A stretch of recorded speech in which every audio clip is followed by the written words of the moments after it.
Hello all welcome back to my stories.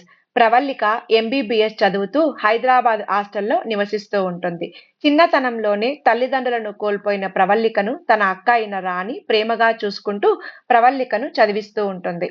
Sarath అనే వ్యక్తి రాణిని ఇష్టపడడంతో శరత్ రాణి ఇద్దరు పెళ్లి చేసుకుంటారు. వేసవి సెలవులు వచ్చాయని ప్రవల్లిక తన అక్కా బావల దగ్గరకు వెళ్తుంది. నమస్తే బావగారు, ఎలా ఉన్నారంటూ ఇంటి లోపలికి వచ్చింది ప్రవల్లిక. ఏ మరదలా, బాగున్నాను, నువ్వు ఎలా ఉన్నావు అని బావ శరత్ అడుగుతాడు. అంతా బాగుంది బావ, అక్క ఎక్కడ అని అడిగేలోపే ఏంటే ప్రవల్లిక ఇదేనా రావడం అనే మాటలు వినిపిస్తాయి. తిరిగి చూడగానే అక్క రాణి ఉంటుంది. ప్రవల్లిక తన అక్కతో, ఈసారైనా నాకు వంట నేర్పించక్క, ప్రతిసారి నువ్వు చిన్నపిల్లవి, నేను ఉన్నా కదా, నీకెందుకు ఈ పనులు అని నాకు ఏ పని చెప్పవు. ఈసారి నువ్వు నాకు నేర్పిస్తున్నావు, నేను నేర్చుకుంటున్నాను. అప్పుడు రాణి, సరే ఈసారి నీకు వంట నేర్పిస్తాను సరేనా అని ప్రవల్లికతో అంటుంది. సరే అక్క, అయితే ఈరోజు నేను వంట చేస్తాను బావగారి కోసం అని ప్రవల్లిక అంటుంది. అలా ఇద్దరు అక్క చెల్లెళ్ళు కలిసి వంట చేస్తారు. ప్రవల్లిక అన్ని పనులు మెల్లగా నేర్చుకుంటుంది. వారం రోజులు గడిచిపోయాయి. ఇలానే ఒకరోజు పనిలో ఉండగా ప్రవల్లిక ఉన్నట్టుండి వాంతులు చేసుకుంటుంది. ఏం జరిగిందో అని కంగారులో రాణి శరత్‌కు ఫోన్ చేసి జరిగింది చెప్పి వెంటనే ఇంటికి రండి అని చెప్తుంది. శరత్ ఇంటికి వస్తాడు. ముగ్గురు కలిసి హాస్పిటల్‌కి వెళ్తారు. డాక్టర్ చూసి ప్రవల్లిక గర్భవతి అని చెప్తారు. డాక్టర్ చెప్పింది విని రాణి ప్రవల్లికను కొడుతుంది. హాస్టల్లో ఉండి బుద్ధిగా చదువుకుంటున్నావు అనుకుంటే నువ్వు చేసిన పని ఇదా? నాకు పిల్లలు లేకపోయినా నువ్వున్నావని సరిపెట్టుకున్నా. నాకు నువ్వు చేసేది ఇదా అని రాణి ప్రవల్లికతో అంటుంది. రాణి కోపానికి అడ్డుకట్ట వేస్తాడు శరత్. ఇంటికి తిరిగి వచ్చాక శరత్ ఎవరతను, ఏం జరిగింది అని ప్రవల్లికను అడుగుతాడు. తన పేరు వంశీ, నా సీనియర్. వంశీ కాలేజీలో బెస్ట్ స్టూడెంట్. ఎవరికైనా ఏదైనా సహాయం కావాలి అంటే వెంటనే చేస్తాడు. కాలేజీ మొదటి రోజు సెమినార్ హాల్లో మాకు వెల్కమ్ ప్రోగ్రామ్ ఉంది. అప్పుడే వంశీ నన్ను చూశాడు. నేను వంశీని చూశాను. అలా మా మొదటి పరిచయం జరిగింది. అలా కాలేజీలో కొన్ని రోజులు గడిచాయి. ఒకరోజు మాకు స్పెషల్ క్లాసు ఉండడం వల్ల హాస్టల్‌కి మెల్లగా వెళ్ళవలసి వచ్చింది. ఆ సాయంత్రం హాస్టల్‌కి వెళ్తుండగా ఎవరో గుర్తు తెలియని వ్యక్తులు నన్ను, నా ఫ్రెండ్స్‌ని అల్లరి చేశారు. అదే సమయంలో తన ఇంటికి వెళ్తున్న వంశీ మమ్మల్ని చూసి ఆ వ్యక్తుల నుండి మమ్మల్ని కాపాడాడు. కాపాడి హాస్టల్ వరకు మాతోనే వచ్చాడు. అలా మా ఇద్దరి మధ్య స్నేహం మొదలైంది. ఆ స్నేహం మెల్లిగా మా మధ్య ప్రేమగా మారింది. కాలేజ్ ఫస్ట్ టర్మ్ ఎగ్జామ్స్ అయిపోయాయి. సీనియర్స్, జూనియర్స్ కలిసి అరకు వెళ్దామని ప్రోగ్రాం వేశారు. మేము అంతా కలిసి అరకు వెళ్ళాము. అక్కడ వంశీ, నేను కలిసి ఉన్నాము. అరకులో ఒకరోజు రాత్రి పార్టీ చేసుకున్నాం. పార్టీలో నా స్నేహితురాలు జ్యూస్ ఇచ్చింది. జ్యూస్ తాగాక ఏం జరిగింది అనేది నాకు గుర్తులేదు. తెల్లవారి లేచాక నా రూమ్‌లో నేను ఉన్నాను. అదే రోజు సాయంత్రం మేము తిరిగి అరకు నుండి బయలుదేరాం. మేము హాస్టల్‌కి వచ్చేసాం. మామూలుగా రోజు కాలేజీకి వెళ్తున్నా. ఒకరోజు వంశీ గుడికి వెళ్దామని చెప్పాడు. మేము గుడికి వెళ్ళాక వంశీ నన్ను పెళ్లి చేసుకున్నాడు. ఎందుకిలా చేశావు? నేను మా అక్కా బావలకు ఏం చెప్పాలి అంటే, మా నాన్న మన పెళ్లికి ఒప్పుకోరు. ఇంకా ఆ రోజు అరకులో మనం తొందరపడ్డాం. దానికి పెళ్లి ఒక్కటే సమాధానం. ఇంకా 2 నెలల తర్వాత మన కాలేజ్ హాలిడేస్. నువ్వు ఇంటికి వెళ్లి మన పెళ్లి విషయం మీ అక్కా బావకి చెప్పు. నేను మా నాన్నకి చెప్తాను అని వంశీ చెప్పాడు. నేను సరే అని చెప్పాను. 2 నెలలు గడిచిపోయాయి. వంశీ వాళ్ళ ఇంటికి నేను ఇక్కడికి వచ్చాను. టైం చూసి మీకు చెప్పాలి అనుకునే లోపే ఇలా జరిగింది అని ప్రవల్లిక జరిగిన విషయం అక్కా బావలతో చెప్పింది. వంశీ వాళ్ళు ఎక్కడ ఉంటారు? నేను వెళ్లి మాట్లాడుతాను అని శరత్ ప్రవల్లికతో అంటాడు. ప్రవల్లిక వంశీ వాళ్ళ అడ్రస్ చెప్పగా శరత్ వంశీ వాళ్ళ ఇంటికి వెళ్తాడు. జరిగిన విషయం వంశీ వాళ్ళ నాన్నతో చెప్తాడు. ఈ విషయం వంశీ కూడా నాతో చెప్పాడు. హాలిడేస్ కదా! పైగా ఫైనల్ ఇయర్ కూడాను. వంశీ వాళ్ళ మావయ్య ముంబైలో డాక్టర్. వాళ్ళ మావయ్య దగ్గరికి ప్రాక్టీస్ కోసమని వెళ్ళాడు. ఒక వారం రోజుల్లో వచ్చేస్తాడు. రాగానే మీ ఇంటికి మేమే వస్తాం అని వంశీ వాళ్ళ నాన్న షరతుతో చెప్తాడు. అలా వారమని ఒక నెల గడిచిపోతుంది. వంశీ దగ్గర నుండి ఫోన్ రాలేదు. వాళ్ళు రాలేదు. శరత్ ఈసారి ప్రవల్లికతో కలిసి వంశీ వాళ్ళ ఇంటికి వెళ్ళాడు. వంశీ ఇంకా రాలేదని వంశీ వాళ్ళ నాన్న చెప్తాడు. వంశీ ఫోన్ నెంబర్ కానీ, ముంబై అడ్రస్ కానీ ఇస్తే నేను వెళ్తాను అని ప్రవల్లిక అంటుంది. నెంబర్ అంటే వాళ్ళ మావయ్య నెంబర్ ఉంది. ఆ నెంబర్ ఇంకా అడ్రస్ ఇస్తాను అని వంశీ వాళ్ళ నాన్న చెప్తాడు. నెంబర్ ఇంకా అడ్రస్ తీసుకొని అక్కా బావల్ని ఒప్పించి ఒంటరిగా ముంబైకి వెళ్తుంది ప్రవల్లిక.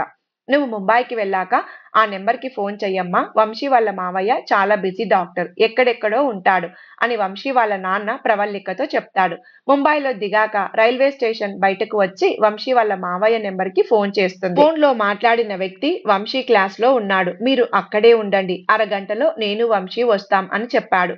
అక్కడే వంశీ కోసం ఎదురు చూస్తూ ఉంటుంది ప్రవల్లిక. అలా వంశీ కోసం ఎదురు చూస్తున్న ప్రవల్లికపై కొంతమంది వ్యక్తులు దాడి చేస్తారు.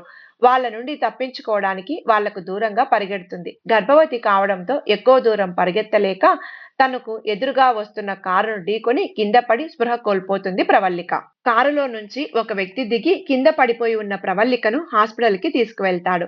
హాస్పిటల్‌లో ప్రవల్లికకు స్పృహ వచ్చిన తర్వాత కాపాడిన వ్యక్తి ప్రవల్లికను ఏం జరిగింది అని అడుగుతాడు. ప్రవల్లిక ముంబై ఎందుకు వచ్చింది? వచ్చాక ఏం జరిగింది? అన్ని విషయాలు కాపాడిన వ్యక్తికి చెప్తుంది. మీకేం భయం లేదు. ఆ అడ్రస్ ఏంటో చెప్పండి. నేను కనుక్కుంటాను. అప్పటి వరకు మీరు మా ఇంట్లో ఉండండి. నా పేరు అభిరామ్. మా ఇంట్లో మా అమ్మ, చెల్లి ఉంటారు మీకు తోడుగా అని కాపాడిన వ్యక్తి ప్రవల్లికతో చెప్తాడు. అభిరామ్‌కి అడ్రస్ చెప్పి ప్రవల్లిక అభిరామ్ వాళ్ళ ఇంటికి వెళ్తుంది. అడ్రస్ వివరాలు కనుక్కోగా అటువంటి అడ్రస్ అసలు ముంబైలోనే లేదు అని అభిరామ్‌కి తెలుస్తుంది. అదే విషయం ప్రవల్లికకు చెప్తాడు. ఫోన్ నంబర్‌తో అడ్రస్ తెలుసుకోవచ్చు అని అభిరామ్ చెల్లెలు చెబుతుంది. అభిరామ్ స్నేహితుడు మొబైల్ షాప్‌లో పనిచేస్తూ ఉంటాడు. అతని సహాయంతో ఫోన్ నంబర్‌తో అడ్రస్ కనుక్కుంటారు. అలా తెలుసుకున్న అడ్రస్‌కి ప్రవల్లిక ఇంకా అభిరామ్ వెళ్తారు. వెళ్ళిన ప్రదేశం నిర్మానుష్యంగా ఉంది.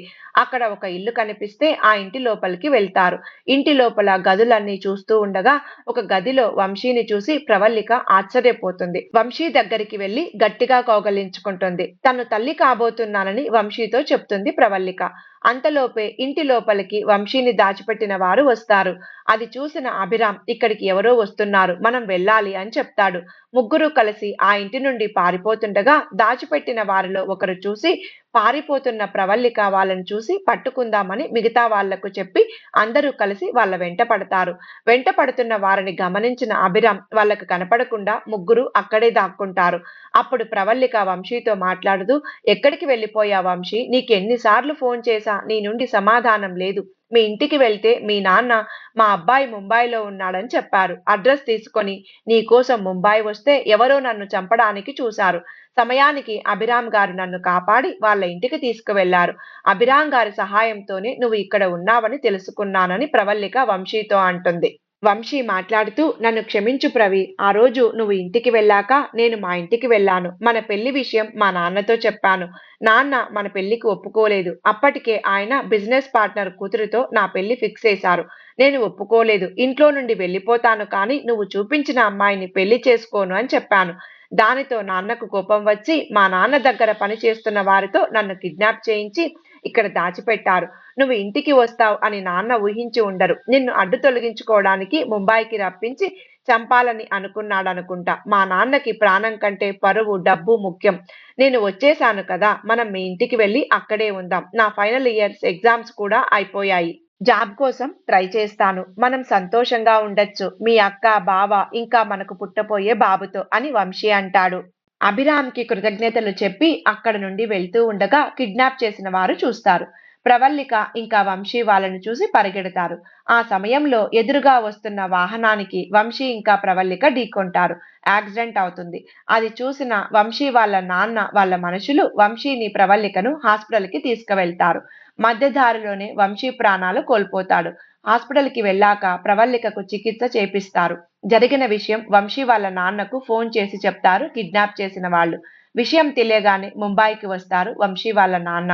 వంశీ దగ్గరికి వెళ్లి నీ కోసమే ఈ డబ్బు సంపాదించాను. కానీ అది తీసుకోవడానికి ఇప్పుడు నువ్వు లేవు. ఇంకా ఈ డబ్బు ఎందుకు? నేను ఎందుకు? అని బాధపడతారు వంశీ వాళ్ళ నాన్న. కొడుకు మరణించడంతో పరువు, డబ్బు మీద వ్యామోహం పోతుంది. వంశీ చనిపోయాడు అని తెలియగానే తాను చనిపోదామనుకుంటుంది ప్రవల్లిక. కానీ వంశీ వాళ్ళ నాన్న ప్రవల్లికను చనిపోకుండా అడ్డుపడతాడు. నా కొడుకు చనిపోయాడు. కానీ నీ కడుపులో వాడి ప్రతిరూపం ఉంది. దాన్ని చంపకమ్మా అని వంశీ వాళ్ళ నాన్న ఏడుస్తూ ప్రవల్లికతో అంటాడు. ప్రవల్లిక తన బిడ్డ కోసమైనా బ్రతకాలి అని అనుకుంటుంది. ఒక వారం తర్వాత వంశీ వాళ్ళ నాన్న ప్రవల్లిక దగ్గరికి వస్తారు. ఇప్పుడు వంశీ లేడు కానీ వంశీ అనుకున్నది జరగాలి. వంశీ ఎంబీబీఎస్ చదివి సొంతంగా హాస్పిటల్ కట్టాలి అని అనుకునేవాడు. వాడి కోరికను నువ్వు నెరవేర్చాలి. నీ చదువు కోసం నేను ఖర్చు పెడతాను. హాస్పిటల్ కట్టిస్తాను. అలా అయినా వాడు పైలోకంలో సంతోషంగా ఉంటాడు అని వంశీ వాళ్ళ నాన్న ప్రవల్లికతో అంటాడు. ఈ మాట విన్న ప్రవల్లిక అక్కాబావ ప్రవల్లికను ఒప్పిస్తారు. 6 నెలల తర్వాత ప్రవల్లిక ఒక బిడ్డకు జన్మనిస్తుంది. పుట్టిన బిడ్డను పిల్లలు లేని తన అక్క అయిన రాణి చేతికిస్తుంది ప్రవల్లిక. 3 సంవత్సరాల తర్వాత ప్రవల్లిక ఎంబీబీఎస్ పూర్తి చేసి తన మామగారు కట్టించిన హాస్పిటల్‌లో డాక్టరుగా ఉంటూ ఎంతో మందికి ఉచితంగా వైద్యం చేస్తూ కాలం గడిపేస్తుంది. తన మామగారి సహాయంతో ఎంతో మంది అనాథలను చేరదీస్తుంది. ఇలా వంశీ కోరికను ప్రవల్లిక నెరవేర్చింది. ఇది ఇవాల్టి కథ. ఈ కథ మీకు నచ్చితే లైక్ చేయండి. ఛానల్‌ని సబ్స్క్రైబ్ చేయండి. కథను లాస్ట్ వరకు విన్నందుకు ధన్యవాదాలు. మరొక మంచి కథతో మళ్ళీ కలుద్దాం.